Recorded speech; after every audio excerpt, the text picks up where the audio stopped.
ओम नमः शिवाय। शिव महापुराण रुद्र संहिता सतीखंड अध्याय 7 संध्या चरित्र। ब्रह्मा बोल्या, हे नारद, संध्या ત્યાંથી મેઘાતિથિના યજ્ઞમાં ગઈ. તેના તપ અને શિવજીના આશીર્વાદને લીધે એને કોઈએ ન જોઈ.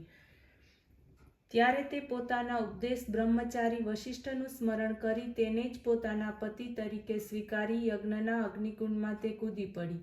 શિવજીની કૃપાથી તેને કોઈએ ન જોઈ.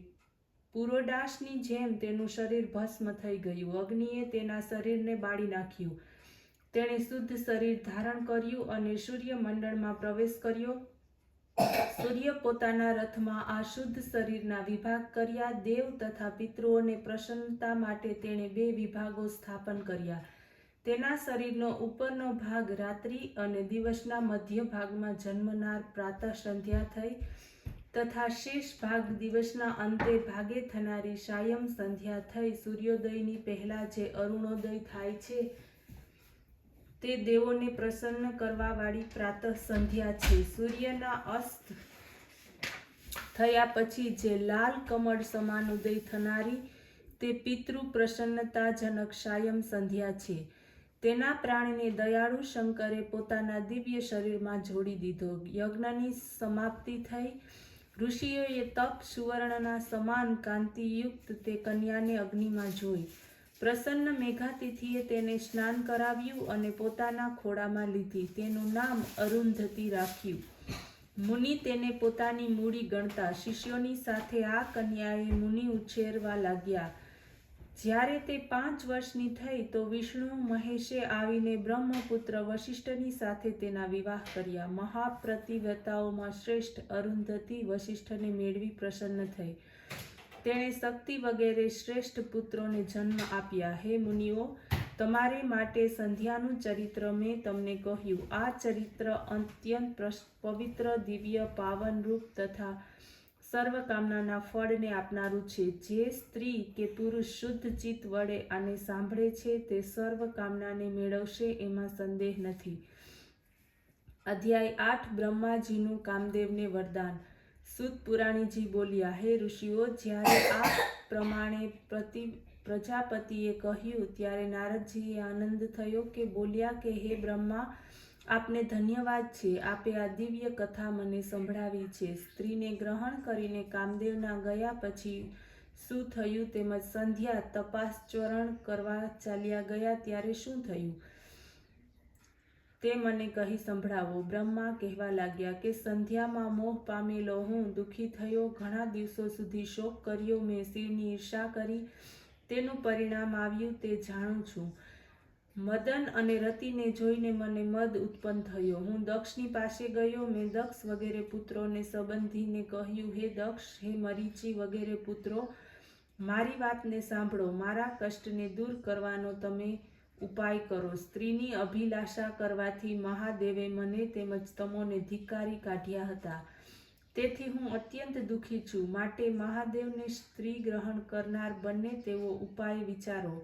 ત્યારે મને શાંતિ થશે. હે નારદ, જ્યારે હું આ પ્રમાણે કહેતો હતો ત્યારે જ કામદેવ અને રતિ ત્યાં આવી પહોંચ્યા. ત્યારે મેં તેમની ઘણી પ્રશંસા કરીને કહ્યું, હે વત્સ, હવે તમે જગતના માટે શિવને મોહિત કરો. તમારા સિવાય શિવજીને બીજો કોણ મોહ પમાડે? તેમ કરવાથી શિવજી સ્ત્રી ઉપર મોહિત થશે. શિવજી સ્ત્રી ઉપર અનુરાગવાળા થશે. તેથી હું શાપમાંથી મુક્ત થઈશ. મહાદેવને મોહ પમાડનાર માટે બીજી કોઈ સ્ત્રીને ઉત્પન્ન કર. મહાદેવને મોહ પમાડી તું સંસારમાં કેતુરૂપ થઈશ. કામદેવે કહ્યું, આપના કહેવા પ્રમાણે હું શિવને મોહ પમાડીશ. હે ભગવાન, મારા શસ્ત્રરૂપી સ્ત્રીને આપ ઉત્પન્ન કરો. જ્યારે હું મહાદેવને મોહ પમાડું ત્યારે હે ધાતા, તમે એવો ઉપાય યોજો કે જે વડે તે મહાદેવ મોહને વશ થાય. જ્યારે બ્રહ્મા, કામદેવ અને પ્રજાપતિ દક્ષ મહાદેવ કોના વડે મોહ પામે તેનો વિચાર કરતા બેઠા હતા ત્યારે કામદેવના શ્વાસમાંથી વસંત ઉત્પન્ન થયો. તે પુષ્પ બાણોથી શોભતો હતો. તે ખીલેલો, કમળોની કાંતિવાળો હતો. તાંબા સમાન તેના નેત્રો લાલ હતા. ચંદ્ર સમાન તેમની ઉત્તમ નાસિકા હતી. ચાંગ ધનુષ્ય સમાન તેના ચરણોનું વર્તુળ શોભતું હતું. કાળા વાંકડિયા વાળ હતા. સંધ્યા સમયના સૂર્ય જેવા તેના 2 કુંડલની શોભા હતી. મદોન્મત્ત હાથણની જેવી ચાલ હતી. વિશાળ વક્ષસ્થળથી તે શોભતો હતો. દીર્ઘ બાહુ હતા. સર્વાંગ સુંદર અને વક્ષ લક્ષણથી યુક્ત હતો. સુગંધયુક્ત પવન વહેવા લાગ્યો. વૃક્ષો પ્રફુલ્લિત થયા. મીઠા પંચમસ્વરથી કોકિલાઓ ટહુકવા લાગી. કમલ અને કમલીની પ્રફુલ્લિતતા થયા. તળાવો સ્વચ્છ જળથી શોભવા લાગ્યા. આવા સમયે મેં કામદેવને કહ્યું, જેમ અગ્નિનો મિત્ર બની પવન તેની સાથે રહે તેમ તમે બંને સાથે રહેશો. વસંત તમને સર્વદા અનુસરનારા થશે. વસંતનો મલ્યા નીલ તારા શૃંગારમાં વધારો કરશે. રમણ કરનારો હોવાથી તેનું નામ વસંત પડશે. સર્વ પ્રકારે સંસારને રંજિત કરનારો તે થશે. તમારા બંનેની મિત્રતા સદાકાળ ટકી રહેશે.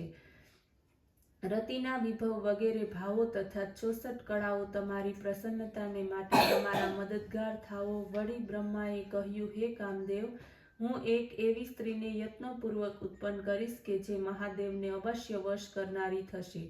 કામદેવ બ્રહ્માના વચનો સાંભળી પ્રસન્ન થયા. બ્રહ્માના ચરણોમાં પોતાની પત્ની સહિત પ્રણામ કર્યા. તેણે દક્ષ અને બ્રહ્માના માનસિક પુત્રોને પ્રણામ કર્યા. પછી મહાદેવના સ્થાને ચાલ્યા ગયા. ઓમ નમઃ શિવાય.